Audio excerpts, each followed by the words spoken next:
Hello दोस्तों, स्वागत है आपका एग्जाम 11 पे। आज के इस वीडियो में मैं आपको एसएससी सीजीएल 2024 एग्जाम को क्रैक करने का मास्टर स्ट्रैटेजी बताने वाला हूं। 5 गोल्डन स्ट्रैटेजी आज मैं आपको बताऊंगा एसएससी सीजीएल 2000 एग्जाम क्रैक करने के लिए, जिसको अगर आप फॉलो कर लेते हो तो भाई आपको ये एग्जाम निकालने से कोई नहीं रोक सकता। चाहे सीईटी क्यों ना आ जाए या फिर एसएससी सीजीएल का नॉर्मल एग्जाम क्यों ना हो, आपके हाथ पे, आपके शरीर में वो वर्दी होगी आने वाले टाइम पे, जिसके लिए आप दिन रात मेहनत कर रहे हो। चाहे आप किसी भी गांव, किसी भी शहर, किसी भी बड़े से बड़े जिले से ये वीडियो देख रहे हो, फर्क नहीं पड़ता है। आपको बस कॉपी कलम उठाना है और ये पांचों चीजों को नोट करना है और इन स्ट्रैटेजीज पे कंसिस्टेंसी के साथ डेली काम करना है। देख लेना, स्टेप बाय स्टेप बता रहा हूं, आप ये एग्जाम क्रैक करके रहोगे। बात करना, चलिए वीडियो को शुरू करते हैं। लेकिन उससे पहले भाई, अगर आप इस चैनल पे नए हो तो प्लीज हमारे एग्जाम 11 चैनल को सब्सक्राइब कीजिए, क्योंकि आपके सब्सक्रिप्शन से हमारा कम्युनिटी बढ़ेगा और जितना भाई हमारा कम्युनिटी बढ़ेगा ना, उतना ज्यादा लोगों को मदद हो पाएगा। सुनो मेरी बात, सबसे पहली स्ट्रैटेजी रहेगी, सबसे पहली जो स्टेप है, मैं स्टेप बाय स्टेप बता रहा हूं एक एक करके। तो सबसे पहली जो स्टेप है वो है कि आपको एग्जाम का, जो एग्जाम आपका होने वाला है एसएससी सीजीएल 2024 का,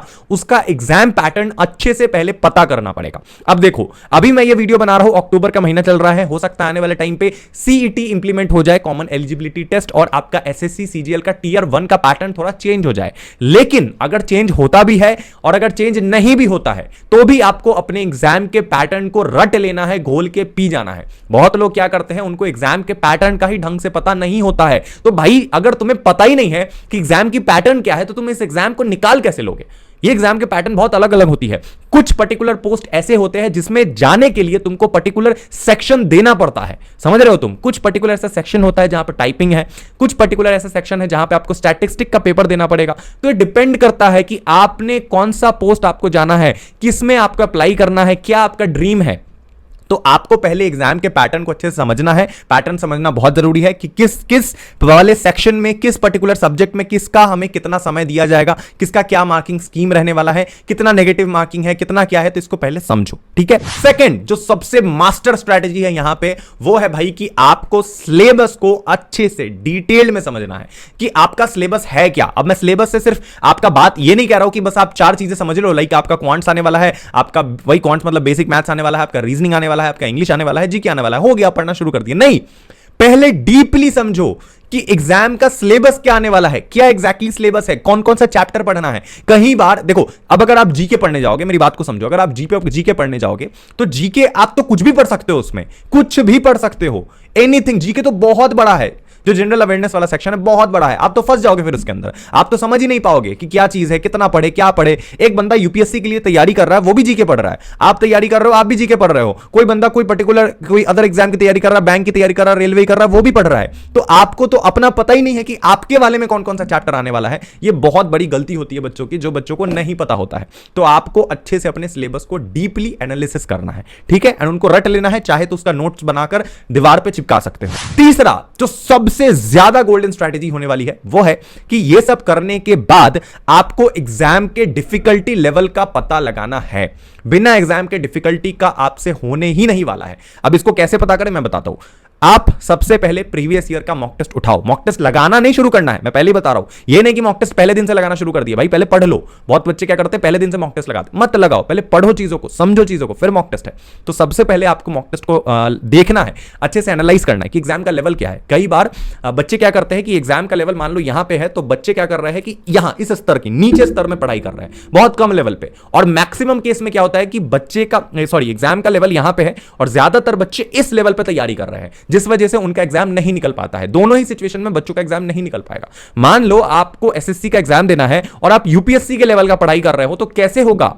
उतना मत घुसो, उतना समय किसी के पास नहीं है। आपको अपने एग्जाम के पैटर्न को अच्छे से समझना है, सिलेबस को अच्छे से समझना है, आपको पता करना है कि क्या क्या एग्जाम में आने वाला है, एग्जाम का डिफिकल्टी लेवल क्या रहेगा। हाँ भाई, मैं इतना पढ़ूंगा, ये ठीक है, इनफ है। तो अगर आप ये चीज एनालाइज कर लोगे तो आपका कितना समय बच जाएगा। जब आप कोई पर्टिकुलर टॉपिक पढ़ने जाओगे और जहां उसमें थोड़ा डीप घुसोगे, आपको पता लगेगा भाई ये तो बेकार की चीज है, आपको तो डिस्क्रिप्टिव क्वेश्चन लिखना नहीं है, आंसर लिखना नहीं है, बड़े बड़े लंबे नोट्स बनाने का तो फायदा है नहीं। तो स्मार्टली पढ़ो, स्मार्टली का मतलब होता है कि पहले एनालाइज कर लो कि कितना पढ़ना है, पहले नाप लो चीजों को, तब काम करना शुरू करो। अगर बिना नापे कूदोगे ना समुद्र में, समुद्र बहुत बड़ा है, फंस जाओगे उसके अंदर। पहले नापो कि आप समुद्र में उतरने वाले हो, झील में उतरने वाले हो, किसी में उतरने वाले हो, कितना गहरा पानी है, तब तो उतरोगे उसके ऊपर। तो ये सबसे बड़ी गलती है जो बच्चे करते हैं, जिस वजह से उनका समय निकलते जाता है, पढ़ते रहते हैं, अटेम्प्ट पे अटेम्प्ट होते रहता है, नहीं हो पाता है। फोकस करो, पहले चीजों को समझो अच्छे से, ठीक है।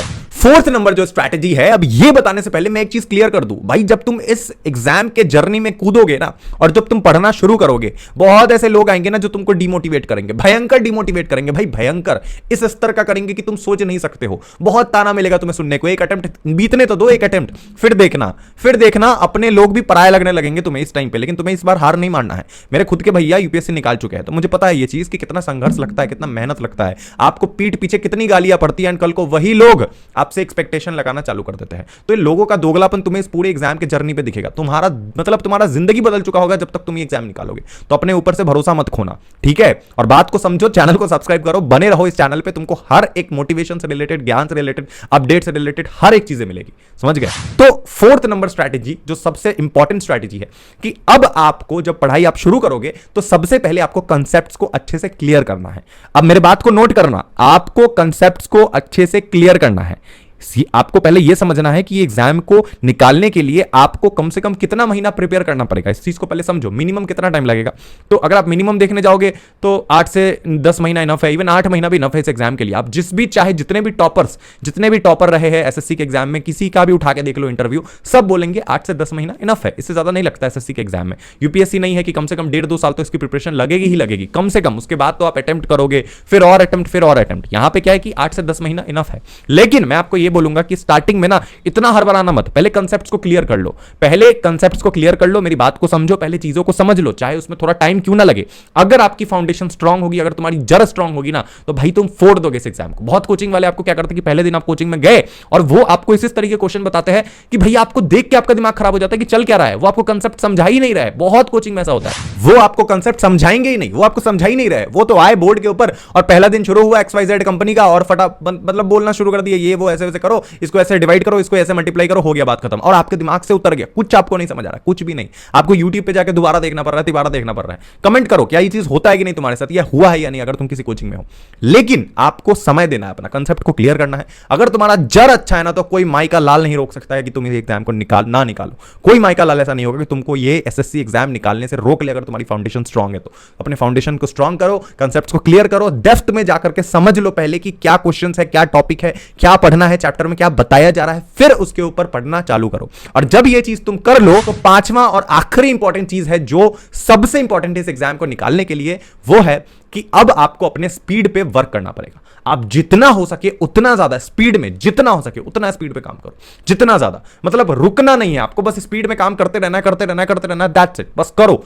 और ये एग्जाम स्पीड का ही खेल है, बिना स्पीड के एग्जाम नहीं निकलने वाला है। मैंने कंसेप्ट की बात करी, जब आपका कंसेप्ट क्लियर होगा तभी आप स्पीड में काम कर पाओगे। जब कंसेप्ट क्लियर नहीं होगा तो स्पीड पे काम नहीं हो पाएगा। पहले कंसेप्ट को क्लियर कर लो। कंसेप्ट क्लियर करने का मतलब क्या है कि कहीं से भी क्वेश्चन उठा दे, अगर आपने वो टॉपिक पढ़ रखा है तो आप कोई भी क्वेश्चन सॉल्व कर दोगे। अब क्वेश्चन सॉल्व तो कर लोगे, लेकिन हमारे लिए सबसे इंपॉर्टेंट क्या है कि जल्द से जल्द चीजें कंप्लीट होनी चाहिए। एक घंटा मिलता है हमें पर्टिकुलर सेक्शन के लिए, तो एक घंटे के अंदर इतने क्वेश्चन बनाने हैं, उसमें से भी गलती हो गया तो नेगेटिव मार्किंग है और कट जाएगा मार्क्स। तो सोच के देखो किस लेवल का, किस स्तर का स्पीड चाहिए इस एग्जाम को निकालने के लिए। तो बस स्पीड का खेल है, सिर्फ कंसेप्ट समझने से नहीं होगा। पहले मैंने बोला कंसेप्ट को क्लियर कर लो, कंसेप्ट क्लियर करने में चाहे थोड़ा ज्यादा टाइम लगे, ले लो, कोई दिक्कत नहीं है। एक बार बस तुम्हारी कंसेप्ट क्लियर हो गई ना, उसके बाद तुम्हें इतने मॉक टेस्ट, इतने सैंपल पेपर, इतने प्रीवियस ईयर क्वेश्चन बनाने हैं, इतने ज्यादा बना लो कि कोई भी इंसान तुम्हें ये एग्जाम निकालने से रोक ले। बस रोक के दिखा दे, चैलेंज लेके बैठ जाओ और देखना तुम्हारे सिर पे वो टोपी होगी और तुम्हारे मतलब शरीर पे वो वर्दी होंगी, समझ गए। और किसी की वर्दी वाली जॉब नहीं है तो भाई ये मत बोलना कि सर हमें तो वर्दी वाली जॉब नहीं चाहिए, हमें तो डेस्क वाली जॉब चाहिए। फीलिंग को समझो मैं क्या बोलना चाह रहा हूं भाई, ठीक है, समझ गए। तो स्पीड पे आपको वर्क करना है, उसके लिए मॉक टेस्ट सीरीज, नोट्स वगैरह सब बनाते चलो, लेकिन पहले कंसेप्ट क्लियर करो। उससे भी पहले आपको क्या करना है, उससे भी पहले आपको सिलेबस पे ध्यान देना है, एग्जाम के पैटर्न पे ध्यान देना है, एग्जाम के लेवल को पहले क्लियर करना है। उसके बाद ये 5 चीज कंसिस्टेंसी के साथ डेली जब करोगे तो भाई देखो कि तुम ये एग्जाम कैसे निकालते हो। चुटकी में तुम्हारा ये एग्जाम निकलेगा फर्स्ट अटेम्प्ट में, और उसके बाद तो तुम्हें कॉल आएंगे ही कोचिंग वालों के कि भैया हमारे कोचिंग में आ जाइए, एक इंटरव्यू दे दीजिए, 5 लाख रुपए आपको देंगे, 10 लाख 20 लाख बोली लगेगी आपके ऊपर, बोली, ठीक है। और भी जगह बोली लगती है, बाद में बताएंगे वो कभी आपको, ठीक है। मिलते हैं अगले वीडियो में। Love you, tata, bye bye, जय हिंद।